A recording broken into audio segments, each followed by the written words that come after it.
Here we go. 3, 2, and 1. Wrong camera. I just want to look at this one for a minute. Okay. And then I'll look at this one. You can keep this in the intro. Welcome, everybody, to TexAgs Rewind. Did I say rewind correctly? TexAgs Rewind. Saludos a todos. Today on the show, a lot of complaining still going on. I get it. Complain. But come up with some solutions, my friends. We did the power rankings in the SEC. A&M has dropped an OB's power rankings, so that did happen. John Harris with his scouting report. And Johnny had some thoughts on what's wrong. He does not like the offensive line right now, and the skill players not making big plays, and he was a little confused by the defense as well. We did have Mr. College Football, Tony Barnhart, the legend, on the program. He's surprised by it all as well. Talked to Tony and Peter Burns of the SEC Network, who's like, sometimes you just got to hit rock bottom to take that big step up. Hopefully, rock bottom already happened, not coming ahead. I'm hoping. Are you hoping? Let's see. Here are the video. OB, let's go through your power rankings. All right. Well, there are going to be those that disagree with me to start off, and I understand that. Even the national rankings disagree with me. I'm still saying Georgia number 1. Okay. I think they've sleptwalked through a couple of games, and we'll see what they do this week against Auburn. Number 2, I have Alabama. Number 3, I am going to stick with. Actually, I'm going to move up Tennessee to number 3. Okay. So Tennessee's number 3. I'll have Arkansas 4. I've moved up Ole Miss up to 5 with that win over Kentucky. I think you got to give them a lot of credit for that. I have Mississippi State 6. Okay. I have Kentucky 7, Florida 8, LSU 9, Texas A&M Texas 10. A&M 10. I can believe that. Try to look at it as objectively as possible. Do you remember what A&M was last week for you? Last week I had A&M at number 6. So beating Arkansas, who you still have as one of the top 5 teams in the SEC, put them in that top 6, but then losing the way they did, dropped them to 10. You have to drop them, Yep. I think, anyway. I have Auburn 11. Yep. Moved Missouri up to number 12 from 13. I moved down South Carolina from 12 to 13, and then Vanderbilt in its customary position at number 14.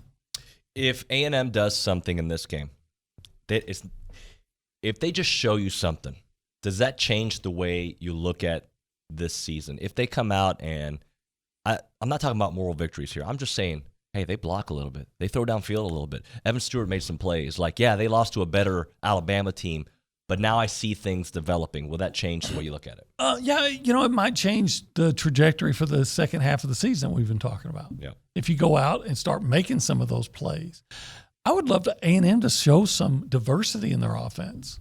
I think that one of the biggest problems that Devon Achane is facing is that everybody knows at A&M, everybody knows he's really all the offense you have. That's it. So the defenses know that. And that's why he's getting thrown for losses so many times because, hey, if he looks like he's going one direction, everybody's swooping in on him. Are we going to be okay? I think you know what I'm talking about. Are we, A&M fans and this A&M football team, are we going to be okay? Quit giving the game away? Yeah, sure. I mean, listen, I'm going to go back to something that you actually brought up with me. This is a while back. We were talking about a receiver, and I knew exactly what you were saying, but I think it really goes to my point. And you were talking about a receiver, and you were like, well, we all know he's going to be good. And I remember saying, well, we've seen other receivers at A&M that have had a lot of talent, but they've never been great. Speedy Noyle fit in that category. Speedy's one of the best athletes I ever saw. I saw him at a Rivals, an Adidas thing, working out when he was a junior in high school. And I'm like, that dude, wow. Right. Never panned out. Damon Demas, I mean, he's got other demons he's dealing with, but he's talented. Man, he's talented. Holy smokes. But he wasn't a good receiver. Speedy Noyle was not a good receiver. Right now, this A&M team is wildly talented, even without an eyes. Wildly talented. It's not a good football team. And I just remember you bringing that up. And it just so happened it was you and I talking about that. We were talking about a receiver. But I think it applies to this whole team. This team is talented. I don't think there's any question. You're going to see numerous players off of this team go to the NFL. But we all know there's a difference between being talented and being good. Being a talented receiver, being a talented quarterback, being a talented D lineman versus being a good, effective, productive player at those particular positions. Those are completely different. And I think this applies to the whole team at A&M. Wildly talented. Fumble inside the 5. Block field goal returned for a touchdown. One of your best players on the team gets blown up on the field goal, and he's driven backwards and gives it a short edge so they can block it, and then they return it back. 5-star receivers can't drop touchdown passes. Quarterbacks can't miss wide open receivers. 5-star centers can't snap the ball rolling back to their quarterback and cost them a down on 2nd and goal. It's all these things from talented players. And you think, well, this guy only made one mistake. Yeah, but it's that guy, it's that guy, it's that guy, it's that guy, it's that guy, it's that guy, it's that guy. And they're all coming at the wrong time. And it cost them points. It cost, the field goal is, that's the toughest one. Because if I remember correctly, that's when Evan drops the pass in the end zone. They have the bad snap. Now they got to kick a field goal. So not only do they not get 7, they can't get 3, and they give up 7 going the other way. And I think that's the thing. And so you watch this game, as I did, and I didn't get to see it live. I was watching the Battle of the Piney Woods. And so coming back and watching it, knowing what happened, but not knowing how it happened, David, that's the thing. I'm like, 42 points at Mississippi State. Come on now. What the? And then you watch and you're like, oh, they gifted this thing away. The one thing when A&M was good in 2020, they never gifted a game away. Never. And I don't think that team in 2020 was as talented as this one is. This one is wildly talented. You can see it. You can see the plays players make. You're like, you watch A-Chain run, you're like, golly, forget that. But it's not coming together. So to your question, are we going to be okay? I'd rather have talent than not. But the worst thing to have is a talented football team that doesn't mind its P's and Q's and loses games because of the simple stuff. Absolutely. Speaking of Georgia, they were so dominant to start the season. The last couple of weeks, Kent State, Missouri, have they just kind of gotten, this just happens in a season, you have some ups and some downs, or have things caught up with them? I don't think that things have caught up with them. They did not play well at home against Kent State. They were in dangerous territory on the road, but what happens is the team with the better players over the course of 4 quarters tends to win the game most of the time, and that's what Georgia did. They were getting manhandled by Missouri's defensive front. They couldn't block them, and as a result, Stetson Bennett just getting beat up. I think Georgia's – let's put it to you this way. I think Georgia will play very well Saturday against Auburn. I think these young players are waking up. Hey, we could have lost that game Saturday. They're saying to themselves they easily could have lost that game, but they didn't. They found a way to win, and I think Georgia's a very, very talented team. Certainly not as talented on defense as they were a year ago, but they're still really good. Tony, how much longer does Brian Harsin survive? It's not even a question of if; it's a question of when. Had they lost one of those other games, maybe they would have made a change by now. But he will not be, in my opinion, and a lot of other opinions, he won't be the coach next. It's just a question of timing. When do you want to do it? As long as they remain competitive, maybe they take it to the end of the year. And also remember, they don't have a full-time athletic director. Okay, right. They've got to get a full-time athletic director in there. So, like a lot of things in this business, it's for Brian Harsin, it's going to be week to week. I don't know why I'm surprised, but I am surprised how well Ole Miss is running the ball. They're playing really good football, but the fact that Lane Kiffin kind of has redefined the way he goes about business, and it's what I think a coach should do. You see the talent on your roster, you got some running backs, use your running backs. Lane Kiffin's done one of the great jobs in college football this year of coaching. He's got some ridiculous number of transfer portal guys. It's in the 20s, and he's incorporated those guys into what he does. I picked Kentucky to beat them straight up because I didn't think that Ole Miss could play smash mouth with Kentucky. Well, guess what? I was wrong. They absolutely can smash you up front, and that's going to make them – their ability to run the ball only makes the passing attack better because now they've got you concentrated on the run. You go play action, you go over the top, you get explosive plays. So I think he's done an incredible job with this team. So who's the best team in the state of Mississippi?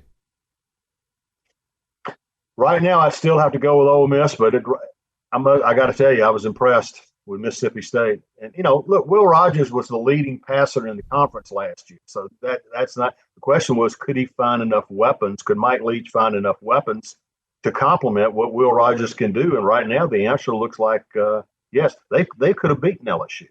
That's a game they let slip away. So I'm anxious to see how they play down the stretch. Well, that Mississippi State-Arkansas game to me is intriguing. We'll see what happens with KJ Jefferson. But, I mean, that's an Arkansas team that most people thought would be the second or third best team in the SEC West. Mm-hmm. 3 straight losses, and they're falling themselves out of that. Yeah, it's basically over if they lose again. And it's tough because they were playing really well early on. But that's why this league is so unforgiving. You can be playing great, and 2 or 3 weeks later, you're in a hole that you can't get out of. That's why the SEC West is such a difficult slog for everybody to get through. I had somebody text the show, I think it was yesterday, like maybe beating Bama was what actually hurt us last year because it didn't force you to blow it all up. And if you're good enough to kind of keep going, you almost have to hit complete rock bottom. And I can't handle rock bottom right now, Peter. Yeah, you know what? I will tell you this though. Look at what happened. It wasn't rock bottom, but it was the thing that happened with Nick Saban going against Clemson, and all of a sudden they started seeing more dynamic offenses, and they realized, all right, I got to change. I got to make something different happen, and they did it. And I don't think. Listen, it's not rock bottom, right? Like this is not Texas under Tom Herman or Charlie Strong type situation. I mean, it's still a talented team with a lot of young talent. It's just a matter of, hey, when are you going to be electric on offense, right? And one of the things that I've told people over the last couple of days ago, we've been having fun with this, is just be like, all right, close your eyes and think about Texas A&M's roster and what they've had over the last couple of years. Now think about if Josh Heupel had his hands on the offense, or Lane Kiffin had his hand on the offense, or some of these guys. Hell, even Lance Leipold at Kansas, put these guys in space. What happens? And people are like, oof. I mean, it seems like there's a little different oomph behind it at this point. So, again, it would be an issue if all of a sudden, man, hey, no recruits want to come there. And, the fans are, there's only 60,000 people going into Kyle Field. Like, these are still rich people problems that A&M has right now, as opposed to, quote unquote, the rock bottom. So relax. It's fine, but you got to fix it at this point. It reminds me of Georgia. It reminds me of Georgia at the end of Mark Richt's deal, where it's like, man, we're always going to be pretty good. But how do we become great? Now, they became great with a head coaching change. I don't think it's a head coaching change. I think it's just more of a offensive philosophy change. How about the defense? And look, Mike Leach has been known to light up teams, and there were they were put in some bad situations, no doubt. But the defense is not putting any pressure on quarterbacks this year. Yeah, I mean, again, I think that's partially 2 things. One, maybe you just don't have the same amount of talent that you've had in years prior, which, again, there's NFL talent that has left College Station and gone to play on Sundays. And it's also a product of, hey, if your defense is on the field that much and they're not getting the rest and your offense is not giving you extended drives, how in the hell are you going to go back there back and forth again and think that you're going to be great? You're just not. I mean, and that's the whole deal. I mean,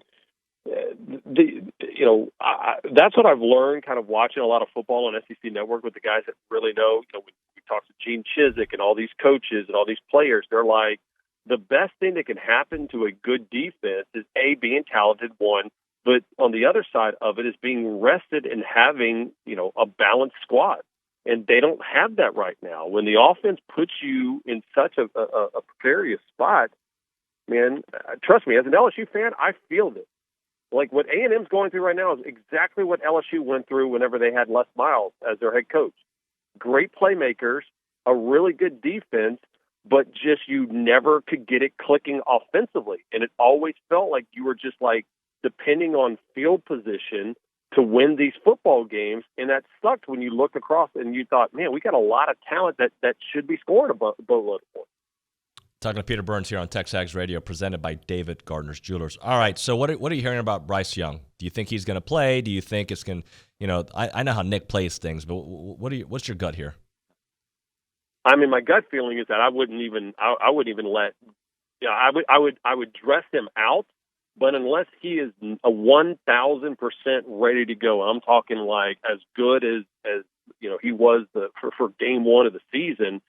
I don't have him expected to start. I mean, I think that you look at what Milroe was able to do on the road in Fayetteville against Arkansas and go, can I run this offense this way?